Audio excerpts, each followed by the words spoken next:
Hi, my name is Connie. I'm a junior and I'm a political science major. My name is Jonathan, and I'm a senior here and majoring in interdisciplinary studies. My focus is in global political economics and strategy. And basically, an overview of our project is that we are trying to implement and initiate a research center here on campus that is solely focusing on undergraduate research experiences. The name of our program is the Center for Applied Research and Learning, meaning that students will have the ability to actually apply what they're learning in their classes and do their field works in terms of three categories that our research center is providing. What is the benefit of your idea to the entire UMBC community? The benefit, to explain it as simple as I can, is that the disciplinary framework of the university in general, and even UMBC is implementing and has a lot of programs that encourage undergraduates to gather and even, how can I say, develop certain skill sets that would help them in the labor force later on.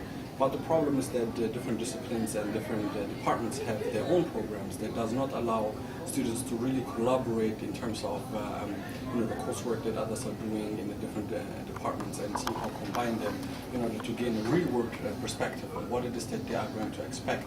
And a lot of the employers and even graduate school admission committees, they prefer a real-world experience that students have gathered over the years. And if you are spending 4 years in a university and only have a 4.0 GPA even, which is where most students aspire because they think this is what is required, then disappointment awaits them once they are leaving a university, because actually the professionals expect different skill sets that we hope our center will provide. Okay, we have INGS assistant director. We have Stephen McAlpine, professor and program advisor.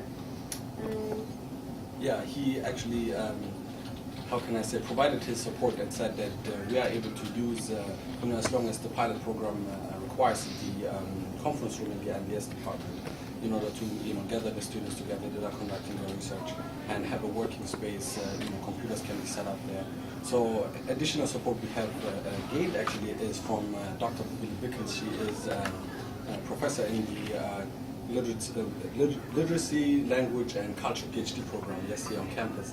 And what she said is she was actually so much, how can I say, interested in terms of what this center could provide, that she suggested to provide her graduate students in order to monitor and facilitate the research experiences that undergraduates would be engaged with. We also have Danila Greg and David Hoffman, who both helping us started and also. Yeah, they were actually one of the major supporters of this, because once we came out with this and wrote our strategic plan, and it was in their class actually that both offered last semester, it was social change and social entrepreneurship, if I'm not mistaken. And both said they would be able and willing to help as much as they can in order to make this a reality at GMBC. I don't want to discriminate any of the other programs or ideas here that competed in ImproveIt. After all, they became one of the top 5 finalists. But what I would say is what our program is able to do for the undergraduate students as well as the graduate students, because they are now able to germinate the experiences and the techniques that they require once they become members of the faculty, wherever university they are going to go. The thing is that there are a lot of statistics, even from the government institutions that like the U.S. Department for Labor Statistics. They all say, and even employers, that they have to. Universities have to provide students the personal and professional skill sets such as analytical thinking, critical writing, self-management, as well as effective communication skills. And a lot of the programs, when you look at the programs offered here on campuses, you will see huge differences in the emphasis that they are making in the techniques that they are providing their students. Engineering departments, they provide you with the real-world experience because you actually have to build something. But then communication skills are, being neglected, and you will see this throughout the programs here offered. And what we are trying to do is allow students to develop cohesive skill sets that fuse all of these categories, such as analytical thinking, critical writing, and effective communication as well as self-management. And this is not just a collaboration between a student and a professor, but this is more of like we have undergraduates who are participating in this, professors, staff, and administration, and we even have graduate students who have already been in the position, and this is a real-world research. So once the student graduates from undergraduate, he or she will be able to have the experience of real-world research. I mean, you see, the thing is this: the minimum requirement in order to join CARD is 2.5 GPA, and you just sign up for an independent study course in your discipline, and you are able to collaborate with 3 to 4 other students from different disciplines.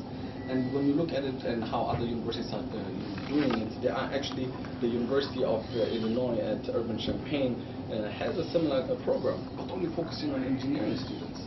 If we're looking at current global trends, then I think we have to come up with some impressive strategies to distinguish ourselves from